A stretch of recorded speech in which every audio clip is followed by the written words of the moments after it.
the group promptly staged a satire about the grand welcome he was accorded, followed by another one about the cruel police commissioner. That was it. It was time for the dramatic performance act, the censor's sword. If you're sensible, you'll be censored, my dear sir. Look at James Hickey. He published India's first newspaper from this very city, the Bengal Gazette, in 1870. Do you know, he even printed articles mercilessly criticizing the activities of Lady Hastings, just like all your little magazines nowadays, which denounce the establishment constantly.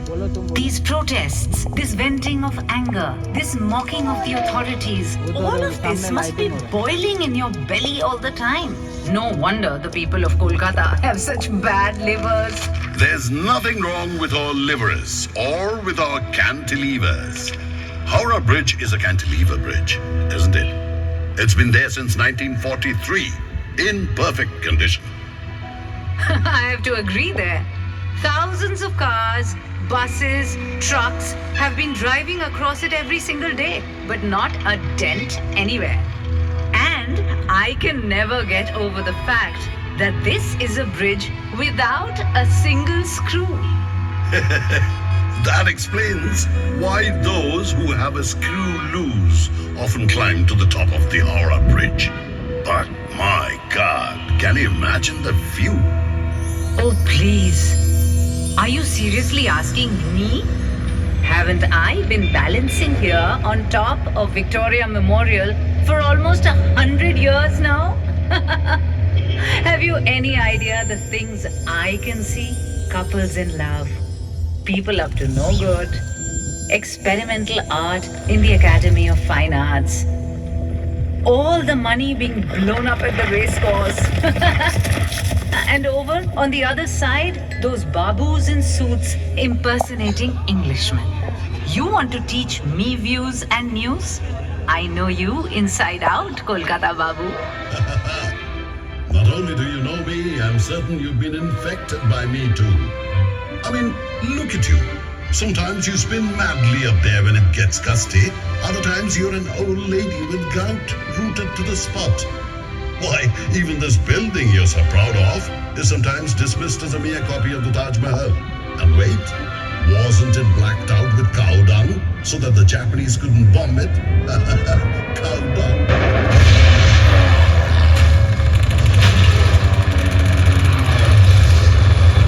There's nothing to laugh at. It's not like your face hasn't been blackened with shame either. Where was all your outrage when thousands of people were dying of starvation on your streets during that same Second World War? People would step over them daintily to go to work and to meet their friends. At home, they would put on the gramophone to drown the loud cries begging for scraps. Well, I admit it. Many things that ought to have been done were not done. But I will have you know, it's also true that free kitchens were opened in every neighborhood of Calcutta. Besides, the famine was a creation of the government, of politicians and bureaucrats. Winston Churchill cannot evade responsibility for the death of so many people. Do you know what he said about them? The starvation of anyhow underfed Bengalis is less serious than that of sturdy Greeks. How could he? Don't forget either that Nobanu, Bijan Bhattacharya's brilliant play about the famine, was staged in this very city. Well, yes, I'll give you that. Leftist artists created the Indian People's Theatre Association, or IPTA as everyone called it, just a year earlier in 1942. I cannot even begin to count the number of jewels it produced in Kolkata.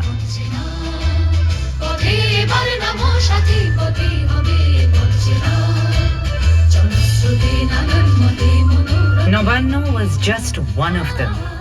So many other memorable songs, plays, films, Utpal Dotto and Jyotirindranath Moitro, Devobroto Bishash and Sholil Chaudhary. All of them were dazzling diamonds from the Ipta mines, while Mrinal Sen was its spiritual disciple. So inspiring, using art as a weapon to transform society, to galvanize thousands of people with excellence and passion. It was like the chariot leading a magical revolution, traveling tirelessly. The famine of 76, known as Chiattor et Monontor, which took place about 170 years before the one of 1943, was man-made too. That one was also created by the British, who were cruelly squeezing people for taxes and sowing opium and indigo in rice fields. Then too, millions of helpless people perished right here in my arms. What could I have done?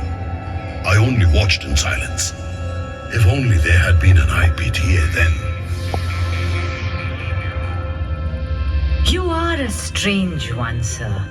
Sometimes you were wide awake, and then at other times you seemed fast asleep.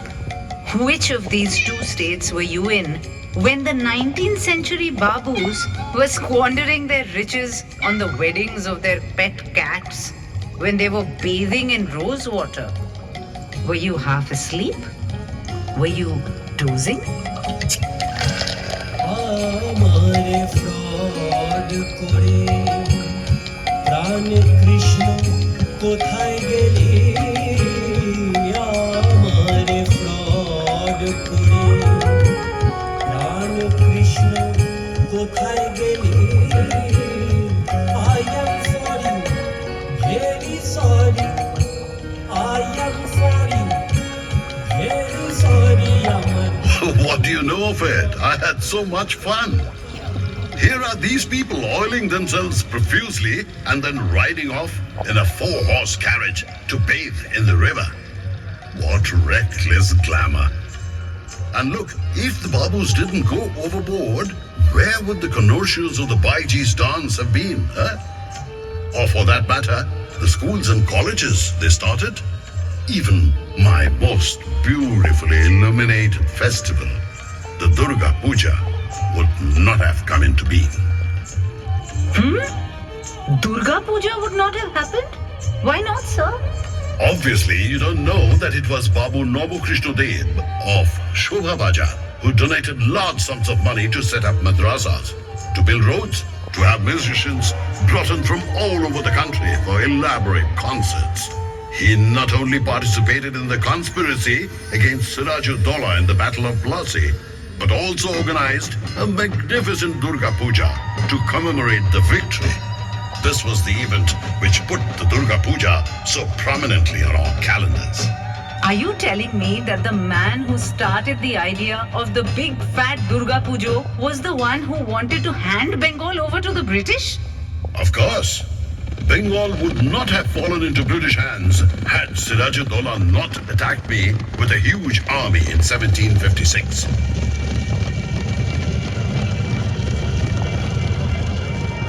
If he had not pounded the East India Company's forces into submission, the British wouldn't have dared declare war on a Nawab. I feel they would still have declared war. Just that the proper nouns would have been different. They're not a race to give up without taking control.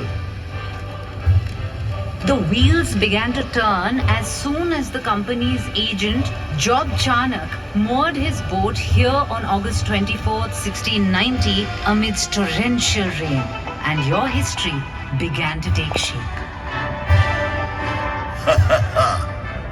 What you said is wrong on not one but two counts. Firstly, Kobi Konkon Mukunduram had written about me long before Chanak came into the picture. In fact, I was present even earlier in Biprodash Pipilai's Monoshamongol verses of 1495. Shabur Nurai Chaudhury's family were the zamindars of Calcutta well before the advent of the British. So, my history does not begin there. Secondly, can you say things necessarily took a turn for the worse with Charnock's arrival? No, you cannot. Ram Mohan Roy put an end to the practice of sati, but would he have succeeded without the assistance of Lord Bentinck? Would Michael Madhusudhan Dotto have changed the direction of Bengali poetry had he not read Milton? Would Bankim Chandra Chattopadhyay have written the first novel in Bangla if he had not been familiar with Walter Scott? Would Isha Chandra Vidyasagar have been able to introduce widow remarriage without the support of the British? What kind of nonsense is this? May I remind you of some scenes from your own history?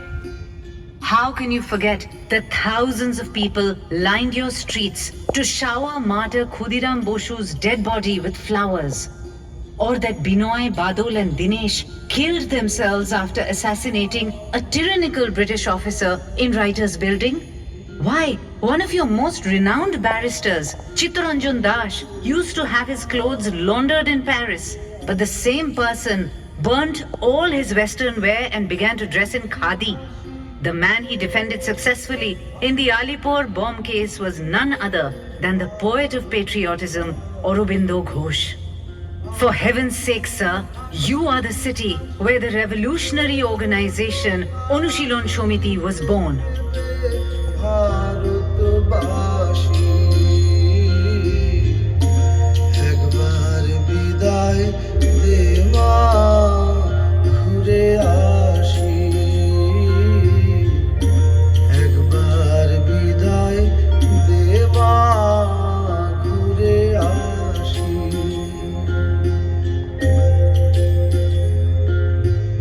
But of course, after all, the monument was erected in 1828 in memory of Commander David Ochterlony.